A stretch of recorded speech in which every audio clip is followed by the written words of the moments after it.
Good morning, good afternoon, everyone.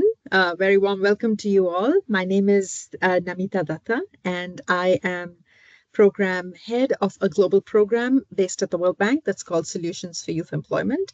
It's a global program that brings together a large number of donors and private sector leaders, NGOs, along with World Bank teams and young people themselves, in order to find, curate, and also scale up innovative ideas to really address the challenge of youth employment. So it's my real pleasure today to welcome Laurent Freixe, who is the Executive Vice President and CEO for Latin America for Nestle. I don't think I need to introduce Nestle. We all know Nestle. It's a leader in the food and beverage industry and has global presence as a company. It's fairly influential. So welcome, Laurent, and thank you so much for sparing time to talk to us. What we are doing today, Laurent, is one of the things we've done recently is to record these short conversations with leaders like you from the private sector to really understand from where you sit, like what are you seeing as the big trends that young people should know? What are you seeing as trends in terms of the new types of jobs that are emerging that can then enable young people to prepare themselves for the job market? We're calling this work in progress. These are really what we call bite-sized conversations with the private sector. So maybe let's get started. So welcome, Laurent. Thank you. Thank you very much. So you are CEO and Executive Vice President of a really major player in the food industry.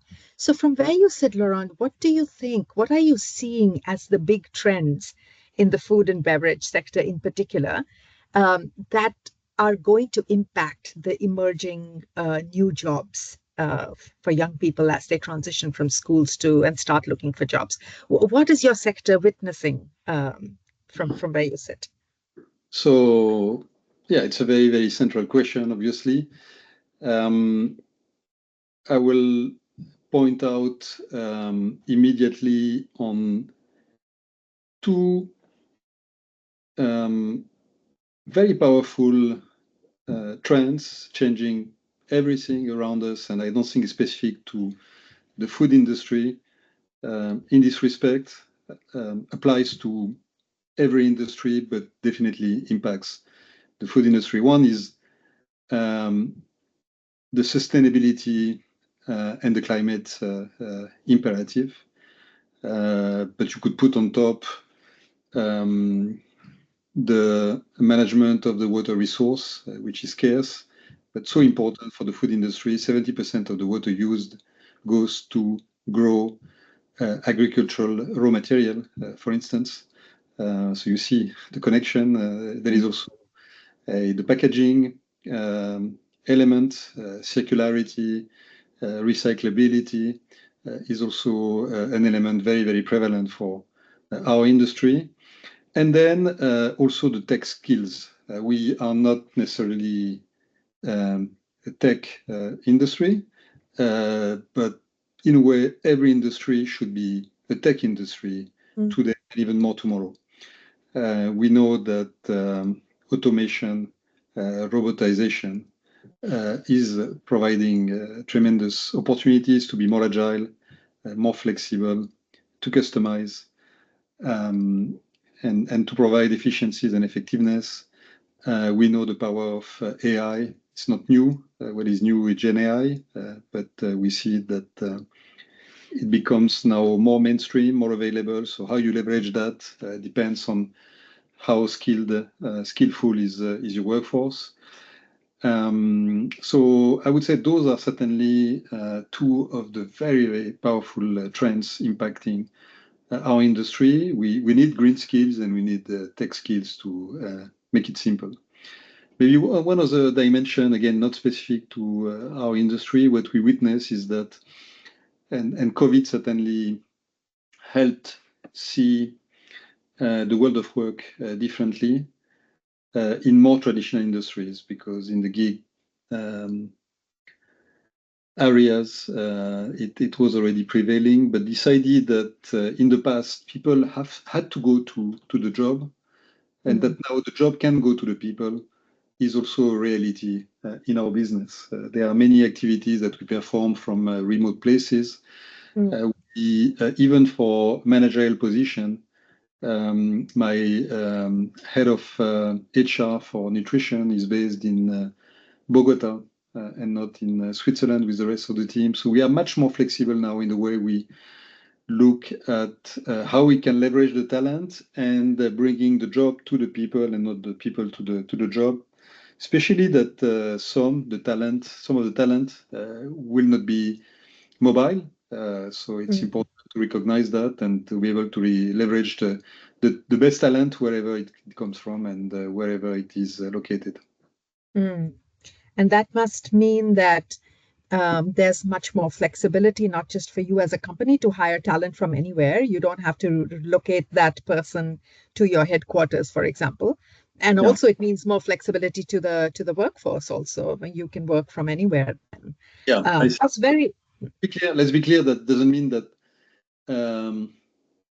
we don't want to and we don't need to have co-located a large part of the.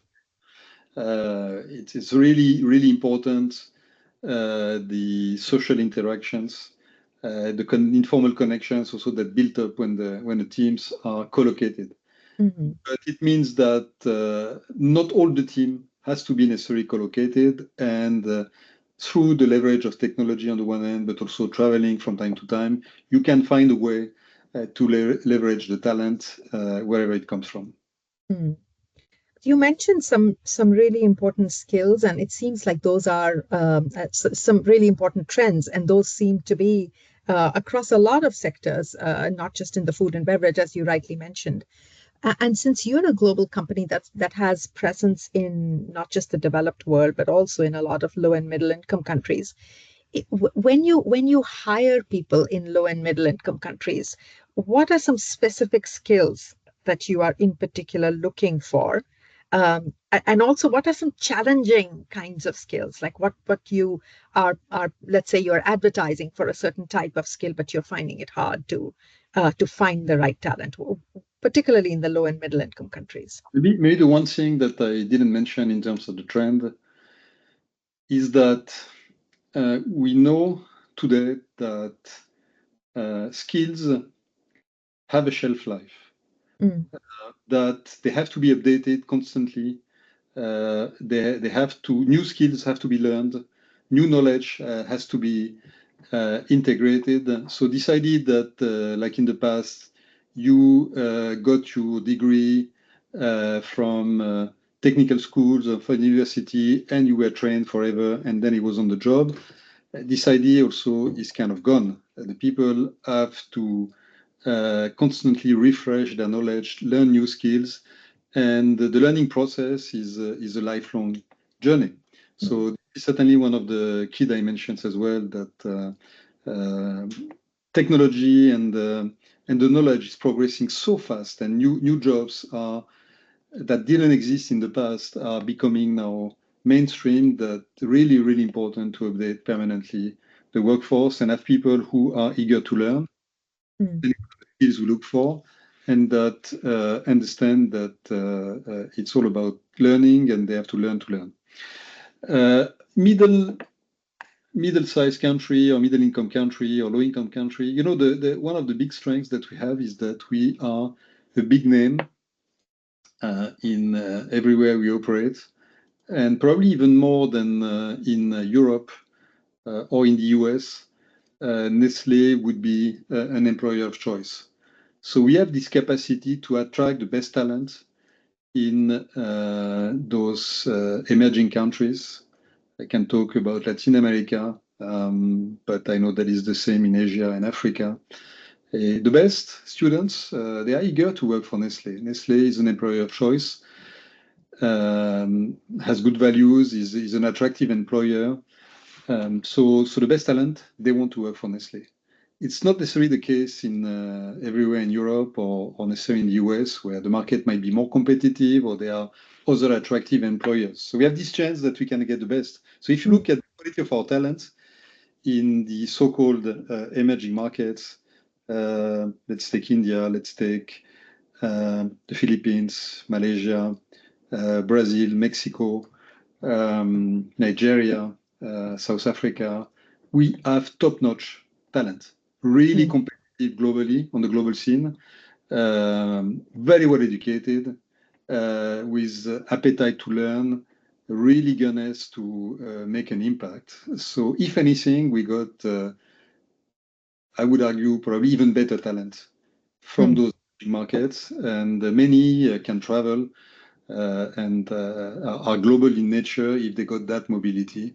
So there is this preconceived ideas that probably you find better people in developed countries than in emerging countries. No, it's not the case. Or at least this is not the case for us.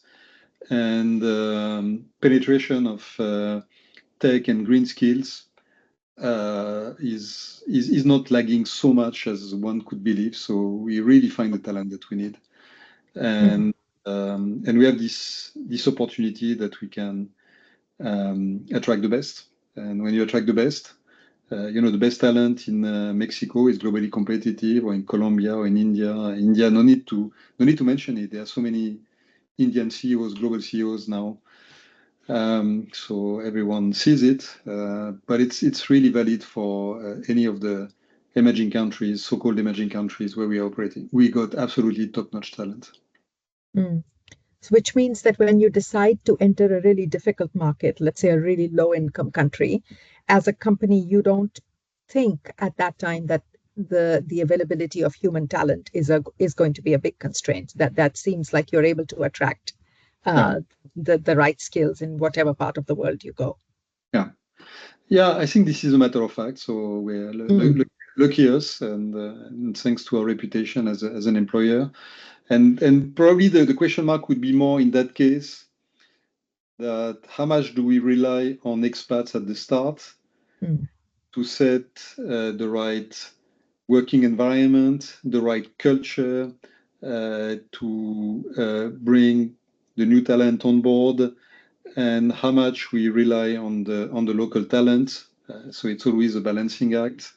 A little bit of expat is important, but not too much, because we want to grow the local talent at any time. So for a company like ours, we have less than 1% of expatriates, for instance, globally, and a mm, lot are located in the headquarters. So mm, probably in the markets, we have only 0.5%. So it's a lot of leveraging the local talent.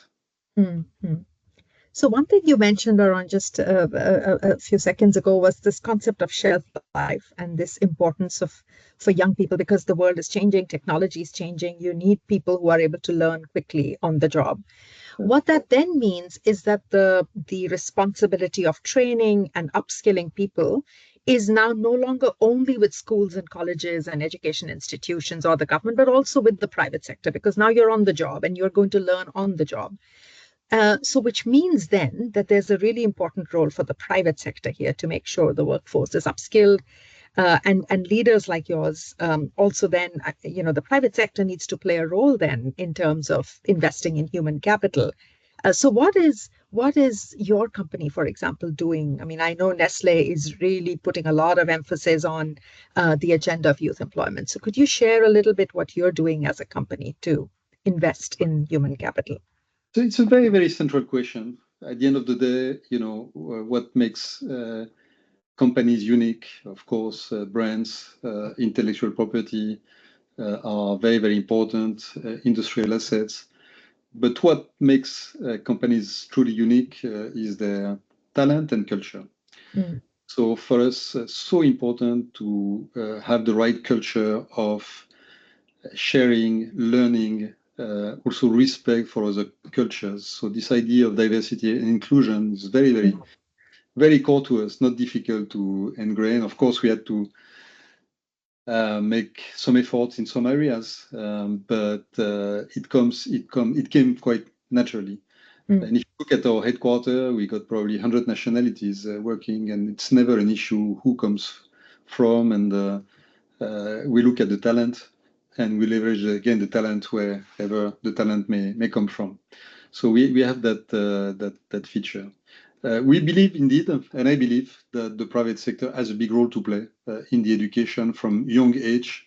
We know that the best form of learning, and it's proven time and again, that is some theory and the practice. The Mhm. theory without the practice is worth something, but not that much. The practice without the theory will lead you somewhere, and maybe you can operate for a certain time, but it's also good to have the theory to understand the context and to be able to learn more and to grow. So the combination of the two is really, really the core and really the key. Who can provide the practice if it's not the business, if it's not the companies? So we absolutely believe in that. And we try to apply that model internally when we grow and train our people and our leaders, obviously, some theory and some practice. But we believe also that this should apply to younger education.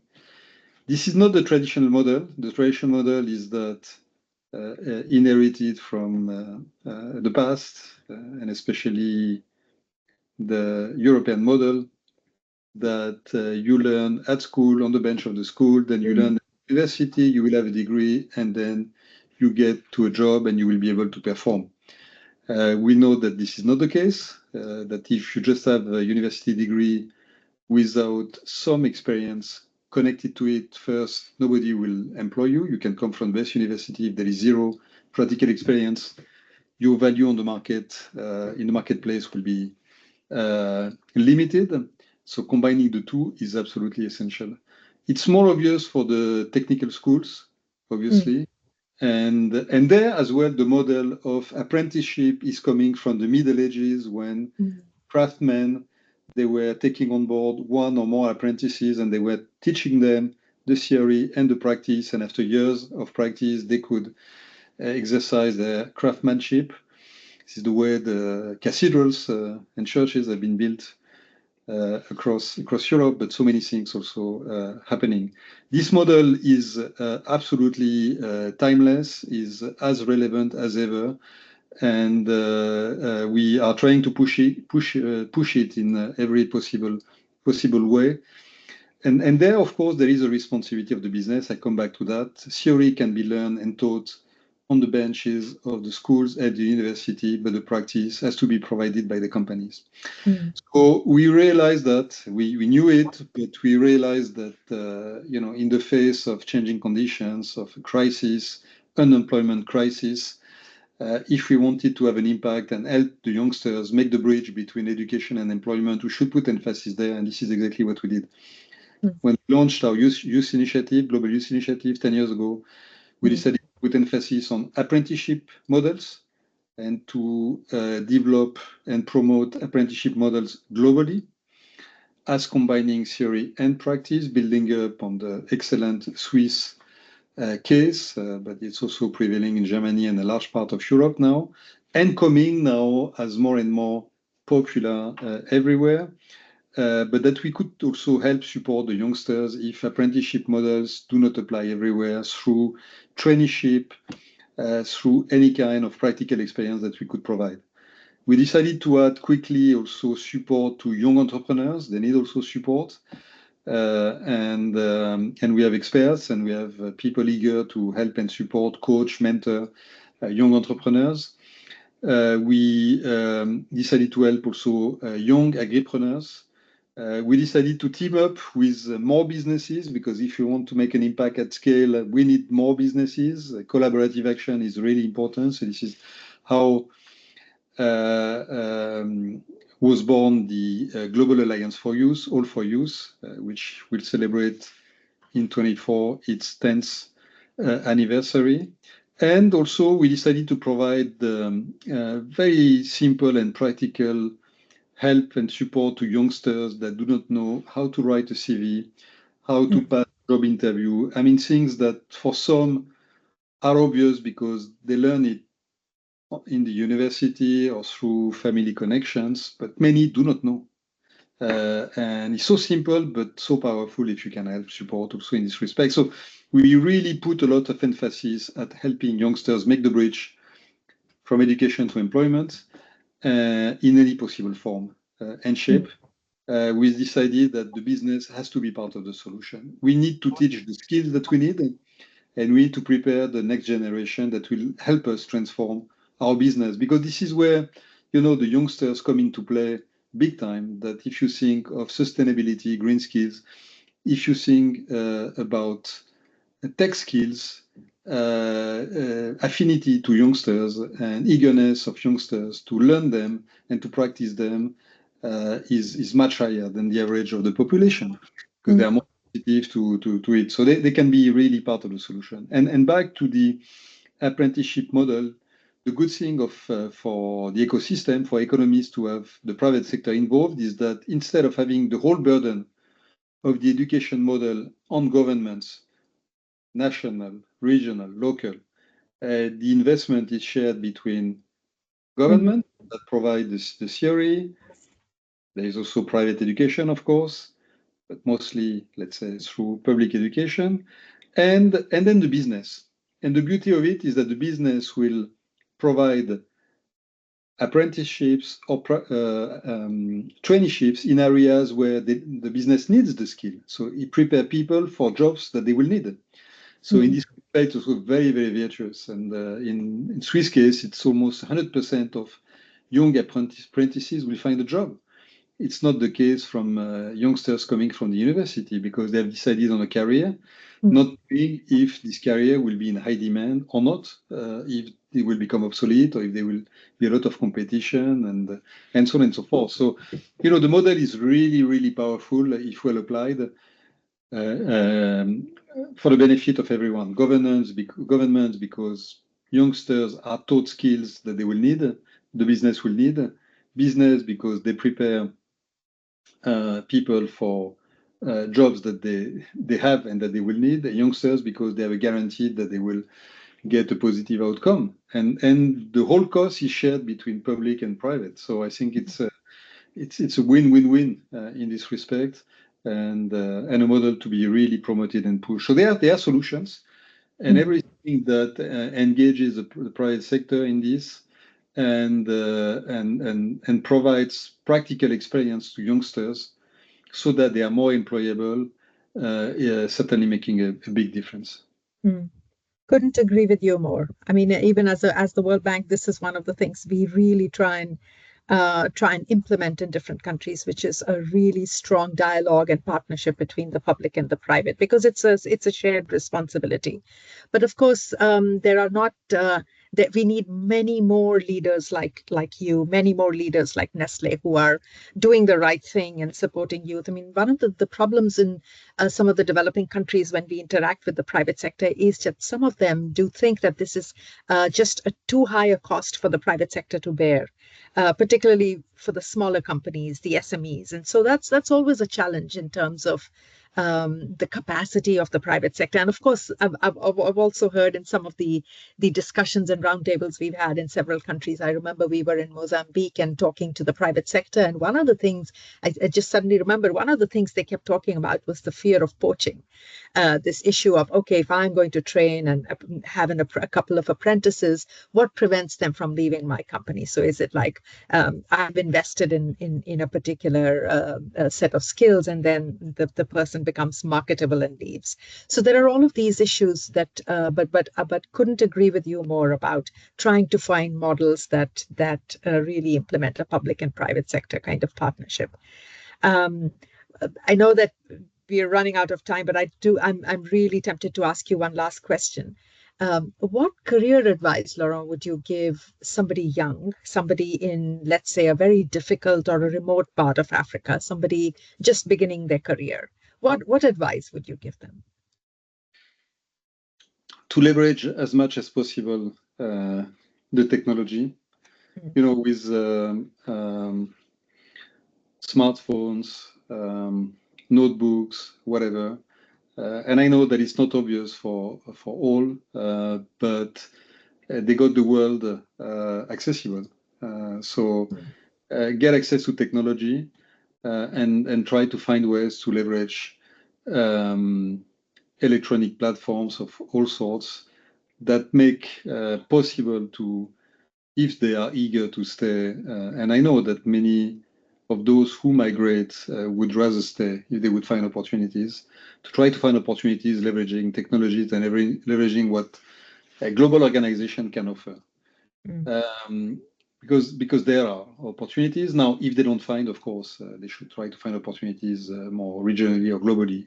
That's for sure. But the same way technology made possible to bring the job to the people, so that applies to remote places in the world. So find those opportunities to work through platforms, to work through any possible ways.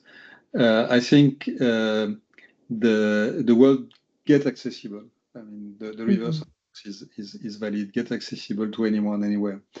It's not. I don't say that it's easy, but it's much easier than it's ever been.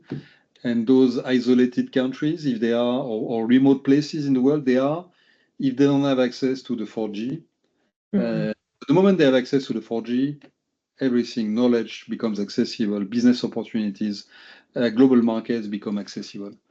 So I think it's really maybe this is one of the advices to the young people: move to places. If you don't have access to 4G, move to places where you can have access to 4G.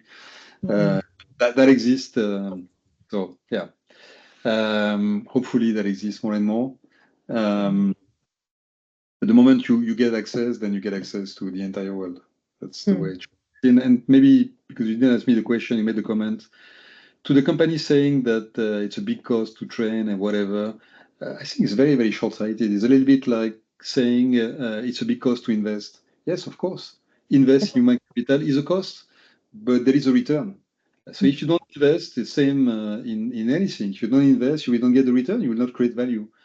So and the best way to avoid people being poached is make them happy working for you. So make sure that they learn the skill that you want, that you need, and make them happy to work for you. And then if they move on, they move on. But that's life, and prepare the next ones.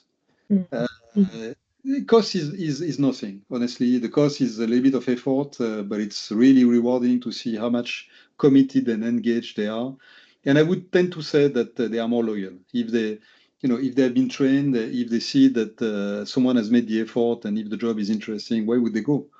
And it's rewarding. So I would see differently. But at the moment when SMEs get engaged, because we talk about millions and millions of SMEs, that's a large part of the solution. So convincing SMEs to engage, just take one apprentice, makes a huge difference. And it's not that difficult. And it's just investing in human capital. So anyone that wants to grow the business has to invest. It's also true for the human capital. Yes. Couldn't agree with you more. And even though this conversation was short, you had really clear messages, Laurent. I heard you very clearly say to young people to invest in digital skills, to invest in accessing platforms. Also, I heard you clearly tell them about the importance of being adaptable and constantly learning and being a good learner constantly, not just in school, but also while they're on the job. I also heard you say talk a bit about the importance of upskilling people themselves in terms of green skills, because that's the trend, that's where the market is going. Yeah. But I also heard you say very clearly, I think there was also a message in what you said to governments about investing in 4G. If they care about youth employment and jobs, they've got to invest in the digital infrastructure and accessibility. But I also heard you say to the government to also try and explore partnership models with the private sector.